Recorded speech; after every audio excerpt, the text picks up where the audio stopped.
நம்ம எல்லாருக்குமே வாரன் பஃபெட்ட தெரியும். சரியான ஸ்டாக்ஸ்ல இன்வெஸ்ட் பண்ணதால மட்டுமே உலக பணக்காரர்கள் பட்டியல்ல ஒருத்தரா மாறி இருக்கிறவரு. இப்ப இருக்கிற நிறைய இன்வெஸ்டர்ஸ் எல்லாம் இவரை பார்த்துதான் இன்ஸ்பயர் ஆகி இன்வெஸ்ட்மெண்ட் பண்ண ஆரம்பிச்சாங்க. அப்படிப்பட்ட வாரன் பஃபெட் எப்படி இன்வெஸ்ட்மெண்ட்ஸ்ல இவ்வளவு சக்சஸ்ஃபுல்லா இருக்காரு அப்படின்றத ஒருத்தர் ஒரு புக்காவே எழுதியிருக்காரு.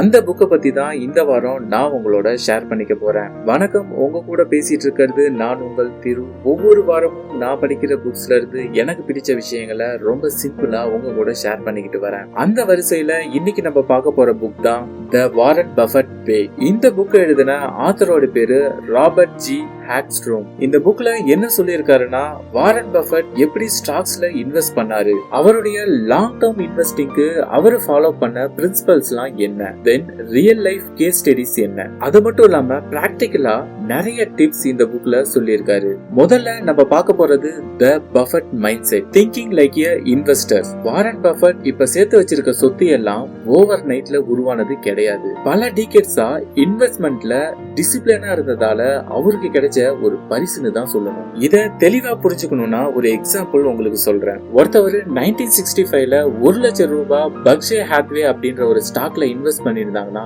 இன்னைக்கு அதோட மதிப்பு 300 கோடி ரூபாய். சோ பல டிகேட்ஸ் ஆனதுக்கு அப்புறமா தான் அந்த 1 லட்சம் ரூபாய் 300 கோடி ரூபாயா மாறுச்சு, ஓவர் நைட்ல மாறல. வாரன் பஃபெட்டோட மென்டார் பெஞ்சமின் கிரகாம் தான் பஃபெட்டுக்கு வேல்யூ இன்வெஸ்டிங் அப்படின்ற ஒரு கான்செப்டை இன்ட்ரோடியூஸ் பண்றாரு. வேல்யூ இன்வெஸ்டிங்ன்றது ஒரு ஸ்டாக்கை அதனோட இன்டென்சிக் வேல்யூல வாங்குறது. அதாவது ஒரு ஸ்டாக்கை ரொம்ப கம்மியான விலையில, அதாவது டிஸ்கவுண்டட் பிரைஸ்ல வாங்குறதுன்னு சொல்லலாம். உதாரணத்துக்கு ஒருத்தவர் ஒரு 100 ரூபாய் நோட்டை உங்ககிட்ட 50 ரூபாய்க்கு வித்தாங்கன்னா நீங்க அதை வாங்குவீங்களா மாட்டுவீங்களா? கண்டிப்பா வாங்குவீங்க.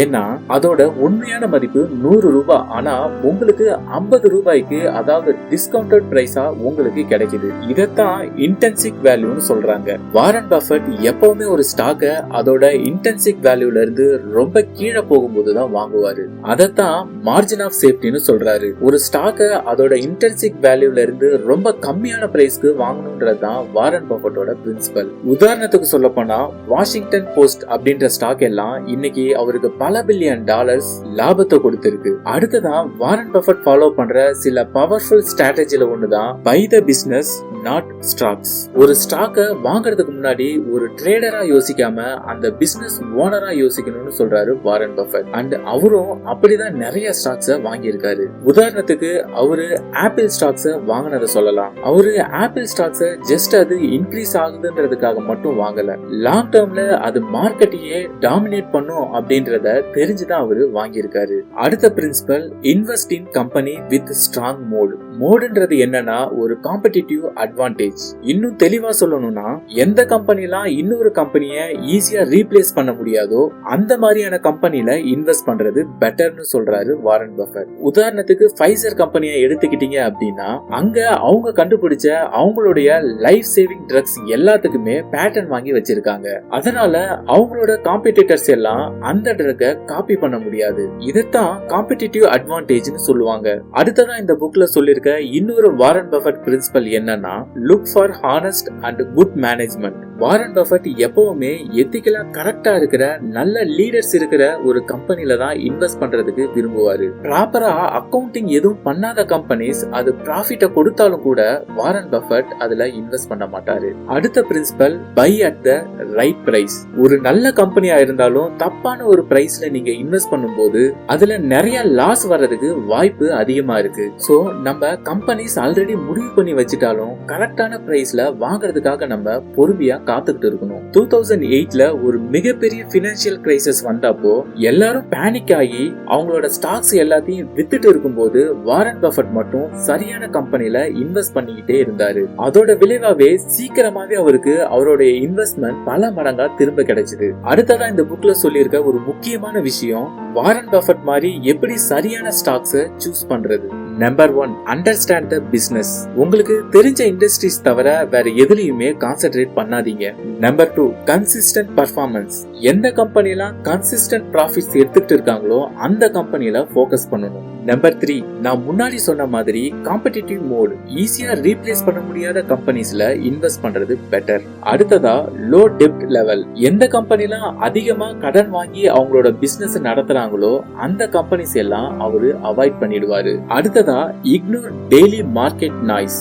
ஒன் டே டைம் ஃப்ரேம்ல சார்ட்ட பார்த்து தேவையில்லாம டென்ஷன் ஆயிட்டு இருக்க கூடாது. Be greedy when others are fearful.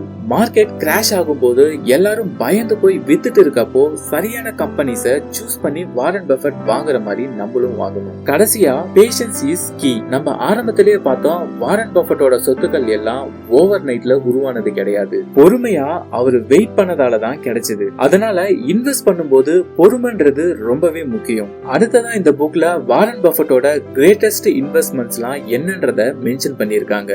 Number 1, Coca Cola. 1988ல வாரன் பஃபெட் $1 மில்லியன் கொக்கோ கோலால இன்வெஸ்ட் பண்ணாரு. இன்னைக்கு அதோட மதிப்பு பல பில்லியன் டாலர்ஸ்.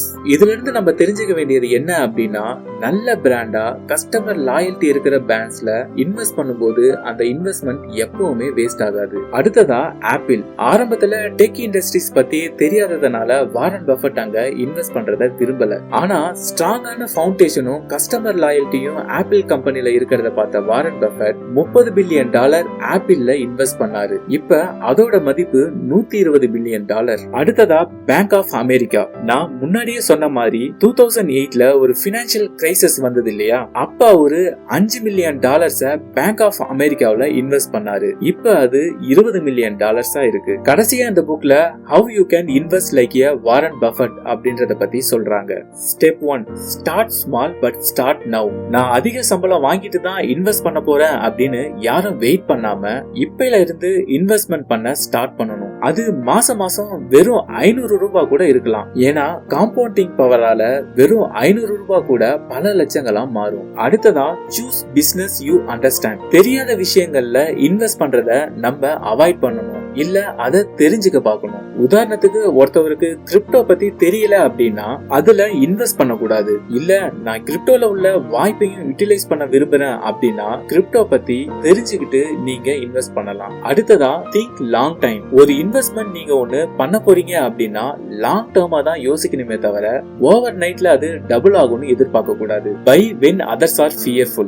எப்ப எல்லாரும் இன்வெஸ்ட் பண்ணவே பயப்படுறாங்களோ அதுதான் சரியான டைம் நீங்க இன்வெஸ்ட் பண்றதுக்கு.